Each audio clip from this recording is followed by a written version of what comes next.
Amigos de Ojo con Eso Televisión, les habla José Antonio Lares y una vez más, como todas las semanas, las memorias de Cándido, porque cándidos no somos, pero tenemos que tener la memoria, o sea, siempre un poco flexible para entender y asimilar las realidades que nos favorezcan, no las que nos perturben más.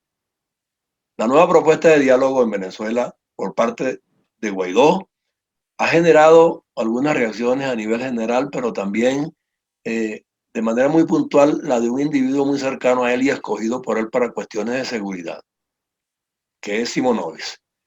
Y sobre la base de esa reacción de Simonovic de dejar de pertenecer a las filas de Guaidó, eh, a mí me deja entrever, Vladimiro Mujica, que las cosas no están bien, que el diálogo está mal planteado, que ha habido un cambio de ruta, pero diametralmente opuesto a lo que esperábamos. Que si se hablaba de cohabitación, ahora se va a hablar de complicidades, porque o sea, se le están dando al régimen las mismas banderas que ha esgrimido contra nosotros. Entonces, ¿cómo vamos a salir de esto? ¿Cómo vamos a creer que el reenrumbamiento viene por esa vía? Dialogando con la dictadura que fue la que nos puso en estas circunstancias. Y en el caso nuestro, pues con 5 millones de venezolanos en la diáspora y a lo interno pasando hambre. O sea, ¿bajo qué concepciones, criterios y fundamentos puede haber reconstrucción de un país y reinstitucionalización? Entonces te lo dejo para que hagas un análisis pormenorizado de eso.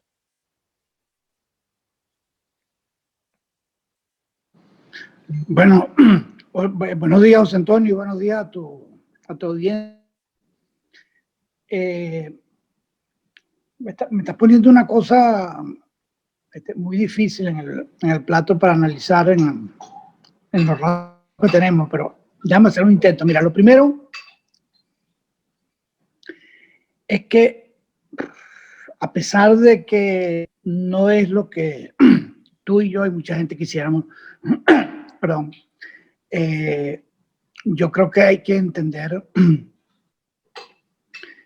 que a menos que se produzca algo que involucre realmente algún tipo de insurrección militar en Venezuela, y eso no parece que va a ocurrir en ningún esquema pronto. Yo creo que nosotros tenemos que hacernos la idea de que cualquier intento por avanzar en la recuperación del país, sea lo que, como yo he insistido en varias oportunidades, en impedir la disolución de la nación, porque eso es lo que está en juego en este momento, va a tener que pasar un proceso negociado con el régimen, un proceso donde participe también la comunidad internacional. Yo no lo digo ni con optimismo ni con nada, lo digo como un hecho. Y esa negociación, la forma en que la planteó Guaidó en su alocución, en el video que se difundió en Venezuela, está planteada literalmente en la única forma posible para el régimen, para el gobierno interino. La única forma posible porque toca que tendría que ser una acción con participación internacional y toca el hecho crucial de que se está solicitando un proceso electoral que involucre las elecciones presidenciales y las elecciones de asamblea con verificación internacional. Pero a eso se ha negado abiertamente se han negado a eso. Ya lo ha dicho Delcy Rodríguez, Maduro, Diosdado, o sea, todos los capitostes del PSV dicen que ellos no van a comprometer la elección presidencial. Bueno, mira, sí. Deja tocar eso un momento. Fíjate. Primero, la naturaleza del planteamiento. Yo creo que Guaidó jugó literalmente la última carta que le tocaba jugar desde el interinato, porque la presión, la pérdida de apoyo se venía expresando de muchas maneras y jugó la última carta y lo hizo bien. Ahora viene el punto de entender más y ver si eso nos pone en una mejor situación. Yo creo que lo hizo de la mejor manera posible y no se metió, que me parece muy no descalificó abiertamente a los que están participando en la, vamos a llamarlo así, en la otra operación, la operación CNE, sino que dejó abierta la puerta de que jugando con la comunidad internacional e inclusive tocando el tema de las sanciones. Yo por simplificarlo diría, tocó el cambio de sanciones por condiciones electorales. Lo tocó no de manera muy explícita, lo dijo.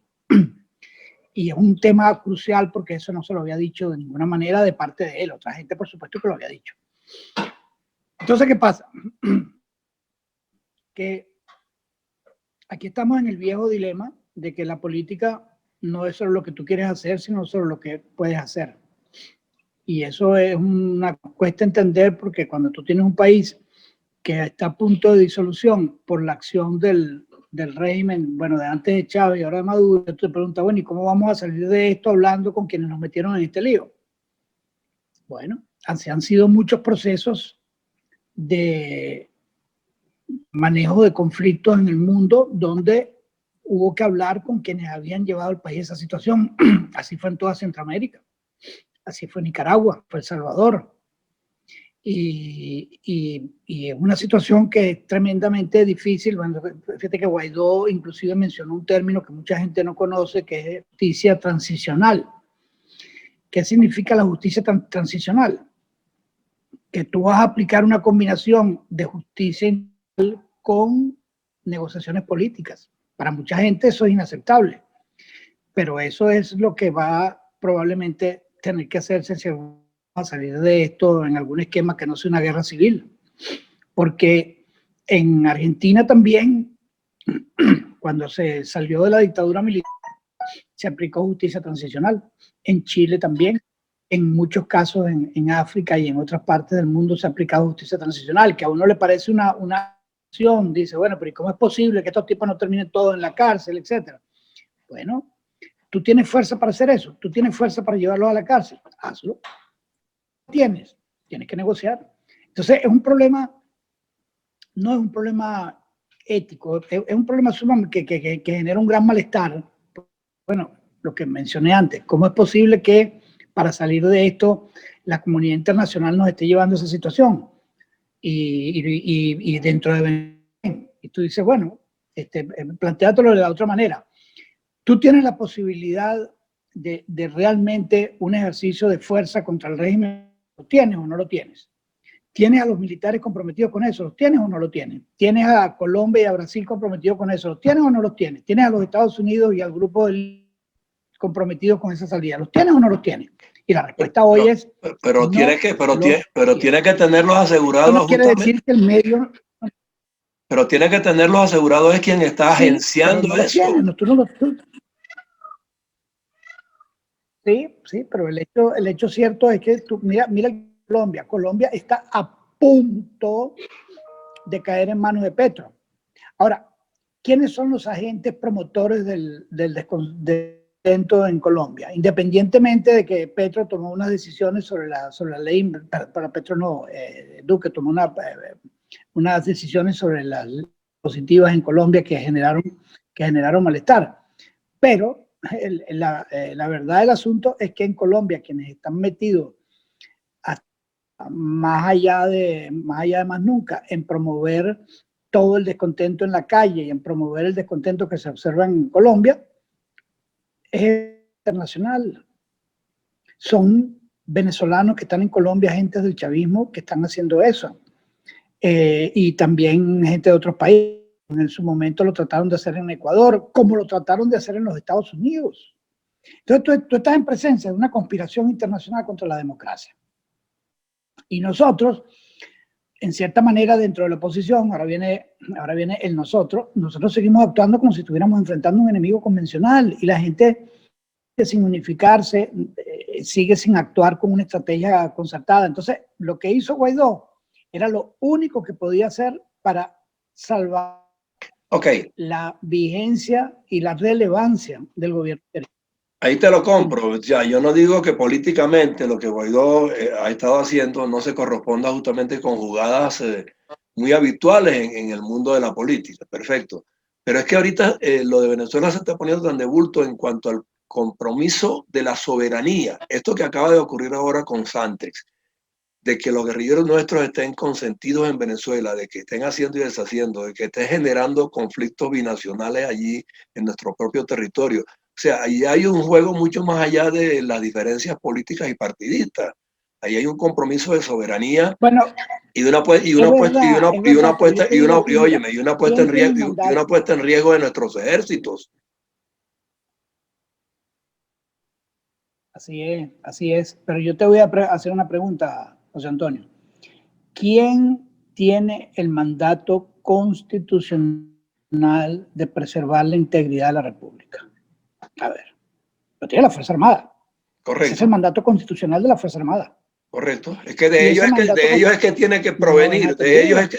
de ellos es que tiene que provenir, decirle a este régimen, como lo han hecho en otras oportunidades históricamente, usted se va y nosotros nos encargamos y nombramos una junta de gobierno y se pone de Pero acuerdo es con que, la sociedad civil para ello. es que eso desafortunadamente, sí, está bien, pero eso es el deber ser, no, ni siquiera apartándose de la Constitución. Eso es lo que la Constitución le establece como mandato a la Fuerza Armada Nacional.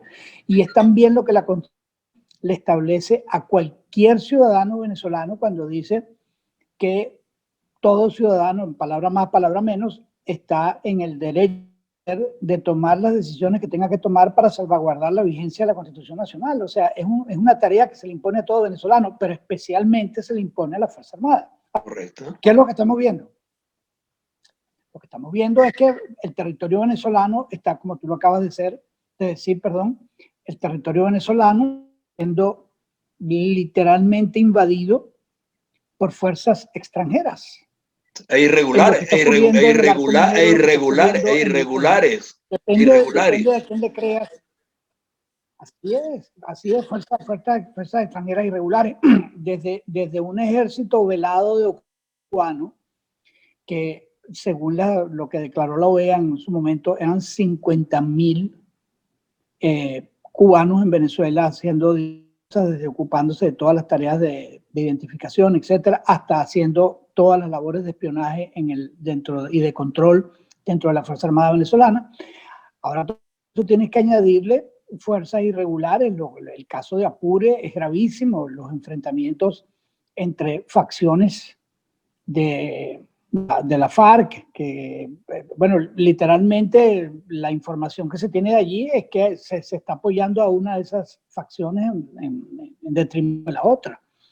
Entonces, es una situación, por eso digo que la nación venezolana está en riesgo de disolverse. Por supuesto que el país sigue funcionando en cierta medida, sigue funcionando porque la gente tiene que buscar una manera de funcionar, sigue funcionando porque la gente busca una manera de sobrevivir, pero hay elementos de la integridad de la nación que están en juego, y esos elementos claves son la fractura de las instituciones, la separación de poderes,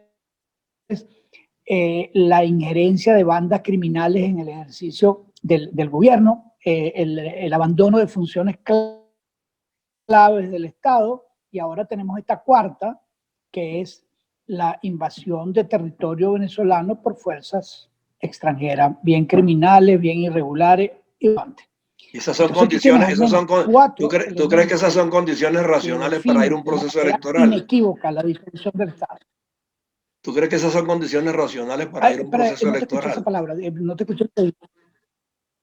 Que si esas son condiciones racionales No, para esas no ir a son un proceso condiciones electoral. racionales para ir a un proceso electoral. Sí, pero el problema del proceso electoral, bien a la Guaidó o bien a la CNE, vamos a llamarlo así, es que el proceso electoral puede abrir rutas para que se restablezca algo que también es clave que se restablezca, que es el rescate del voto. El voto se perdió en Venezuela, la confianza en el voto, no solamente por todas las cosas que ha hecho Maduro y compañía, y eso hay que aceptar la responsabilidad.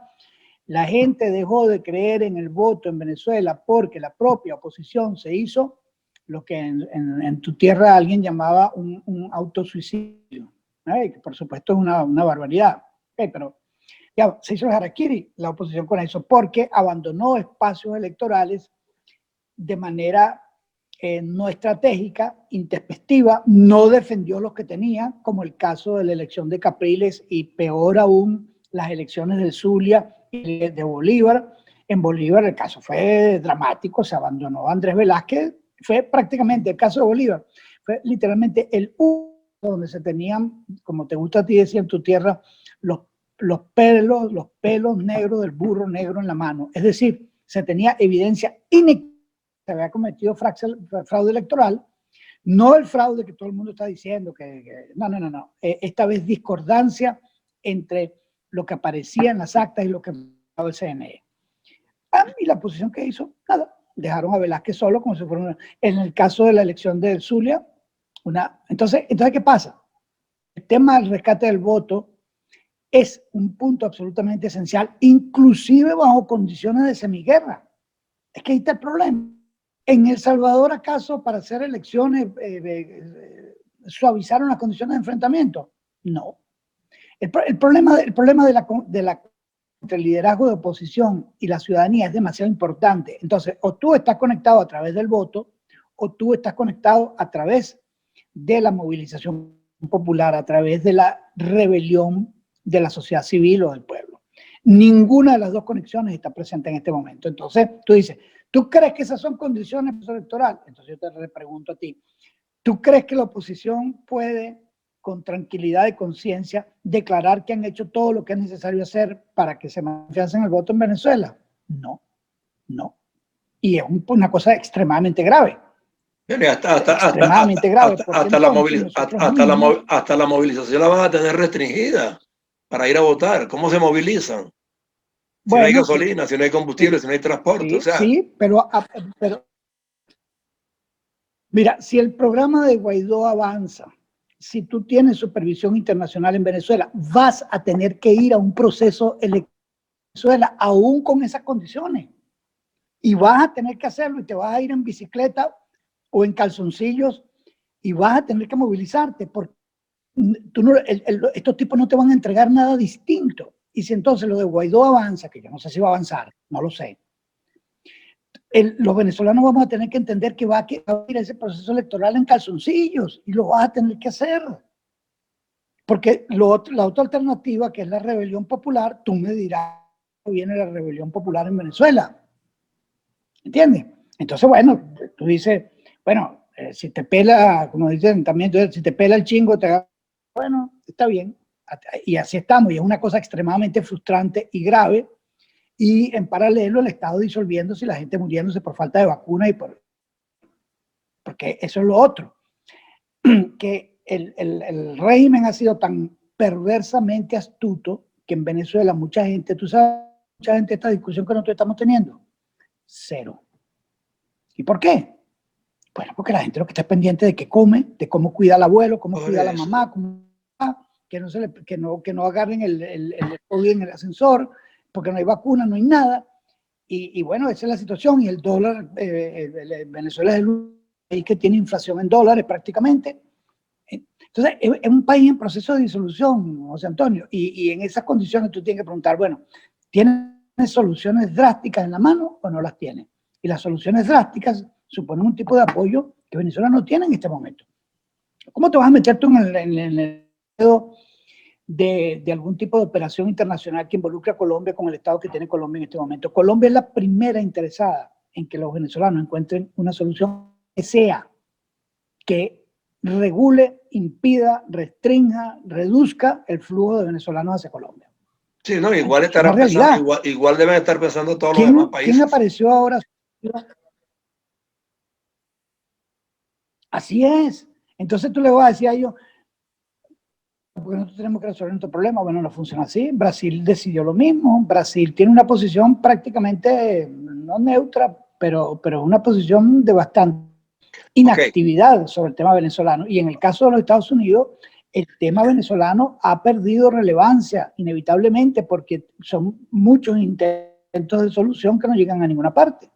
Okay, bueno, para concluir, el panorama sigue siendo complejo, enrevesado, no hay claridad ni de un lado ni del otro. De parte del régimen sabemos que lo que va a imponer son cada día más restricciones y más limitaciones para que el ciudadano primero viva mal y segundo, para que, o sea, si vota, vota bajo las condiciones que ellos impongan. Al final, no hay claridad en cuanto a eso. No obstante, para concluir, yo creo que lo que deberíamos puntualizar es lo siguiente. Se tiene que seguir explorando esta ruta sin que la otra haya arrancado, porque es que el diálogo tampoco ha arrancado. Guaidó está prometiendo que está nombrando a unos designados, que él no va a dialogar, No, que él va a nombrar a no, unas personas que no, dialoguen por él no. con el gobierno. Así, así es, así es. Tu conclusión es la correcta. Tenemos un gran estado de incertidumbre, pero dentro de ese estado de incertidumbre no todos los elementos tienen el mismo peso. Cuando uno dice, pero es que así no podemos, tiene que pasearse nuevamente, no por la frase, así no podemos, sino la otra frase, que qué es lo que estamos en condiciones de mueva esto en la dirección de abrir un espacio. Entonces, lo del nuevo CNE, que le han caído encima también de muchos lados, bueno, yo eso lo hablaba. No es verdad que detrás de la operación, yo la llamo la operación CNE, estén solamente los alacranes. Eso no es verdad. Hay todo un sector muy repetido que está detrás de eso. Y no es conveniente agarrar y descalificarlo diciendo, no, es que ustedes se vendieron todos a los alacranes, porque no es verdad. Entonces, es una cosa como tú estás diciendo. Ahora, yo creo que Guaidó sabiamente hizo un bypass del tema del CNE y puso la pelota más allá. Dijo, nosotros estamos dispuestos a una negociación que tenga en cuenta la elección presidencial. Entonces tú no te entras en una diatriba completamente inútil con los otros sectores de la sociedad civil que están empujando la operación CNE, sino que dice, yo pongo la pelota mucho más allá. Yo quiero presidencial bajo estas condiciones e incluso toco el tema de las sanciones. Las dos cosas van a seguir avanzando y yo creo que no tienen ningún sentido mordisco entre nosotros, no tiene ningún sentido. Ok, entonces tú crees que, para cerrar, surjan todavía de aquí a diciembre o antes de diciembre factores nacionales o internacionales o de la condición que sea, que por alguna vía fuercen a que se acceda a que el proceso electoral debe incluir las presidenciales también.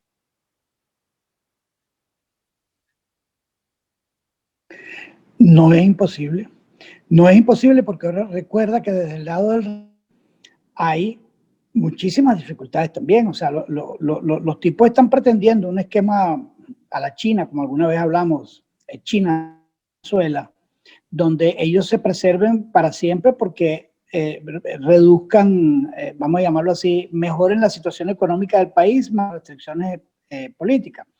Eso también es un elemento que entra aquí a jugar. O sea, el régimen tiene muchas contradicciones internas y tiene debilidades internas muy importantes. Lo que pasa es que nosotros tampoco hemos encontrado la manera mágica, es que no hay ninguna magia, es política, de utilizar las ventajas que tenemos en buena medida por nuestros propios errores. Pero bueno, eso ya es tema de otra conversación. ¿Y tú crees que la solución venga si se genera un choque de trenes entre Maduro y Diosdado? Porque algunos dicen que quien debe gobernar es el PSV, porque como partido está en capacidad en un momento dado de modificar sus concepciones filosóficas y doctrinarias, y no Maduro. Maduro no es el partido. Bueno, anda eso a los promotores al círculo cercano a Maduro. O sea, tú tienes una pelea entre cocodrilos. La gente, nuevamente, el deber ser que el PSV debería, porque es el partido y no Maduro. Esos son los detractores de Maduro. Los otros ven a Maduro como el líder supremo. Y conducta de Cabello en relación a lo del Nacional, torpedeando abiertamente cualquier intento de diálogo político de Maduro, diciendo, tú sabes qué, a mí nadie me va a ignorar aquí, abro el proceso del Nacional e invado el edificio del Nacional y hago lo que voy a hacer con el Nacional porque yo tengo el poder para hacerlo. ¿Eso qué es lo que significa?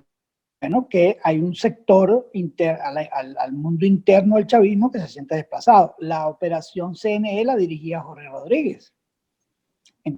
Tienes al menos, ahora, eso quiere decir que se van a dividir y que están enfrentados a muerte. Eso yo no lo sé, porque ellos hasta ahora han demostrado una gran inteligencia en no de que los conflictos políticos lleguen al enfrentamiento de otro tipo. Y hay que entenderlo. Claro, ellos están en el poder. La lógica de la unidad en el poder no es la misma de la oposición. Mientras nosotros nos dividimos de 37 maneras distintas, ellos han logrado conservar una cierta hegemonía en el ejercicio del poder. Claro, tienen el poder que la goma que los mantiene, la cola que los mantiene pegados, es el poder. Nosotros no lo tenemos, entonces, bueno, son dos lógicas completamente distintas. Pero fíjate que desde el ámbito... si se van a dividir o no se van a dividir. Ok, desde el ámbito, fíjate tú que cómo hay reacciones subterráneas allí, que desde el ámbito de Maduro y utilizando la fiscalía, se ha querido poner de bulto que quien está encochinado en corrupción es Diosdado a través de Lácteos Los Andes, por poner un ejemplo, y mucho más que le vayan a hacer. Claro, o sea que ahí hay un choque de trenes, entonces. Y eso va a seguir. Y tiene que tener también en cuenta la posición de eso. Cuba ha sido un aliado irreductible de Maduro. De hecho, los cubanos fueron quienes indujeron la selección. Chávez estaba a punto de morir porque el Maduro se formó en Cuba. Maduro, para todos los efectos, es uno de los personajes de más confianza de los cubanos. No, Cabello no tiene ninguna conexión con Cuba. Y Rodríguez tiene una conexión moderada. Los hermanos Rodríguez tienen una conexión moderada comparada con lo de Maduro. Entonces, lo que opina o no opina Cuba en todo esto es también esencial, porque ellos fueron, como digo, en buena medida quienes indujeron el nombramiento de Maduro como sucesor. Sí, y que Diosdado esa vez quedó resentido. Bueno, vamos a dejarlo hasta ahí hoy, pero, o sea, por algún lado alguien tiene que alentar también. Vamos a darle hasta el resentimiento. Sí, alguien tiene que mover esas aguas. Porque eso ayuda, parece mentira, pero en política eso ayuda. Sí. Ah, pero por supuesto, por supuesto. Bueno, entonces la semana que viene vamos a seguir con este tema, porque este tema no termina hoy, ¿ok? Así que la memoria de Cándida, ojalá terminara hoy. La memoria de Cándida, entonces, pues semana a semana es los miércoles, así que nos toca volvernos a ver el próximo miércoles.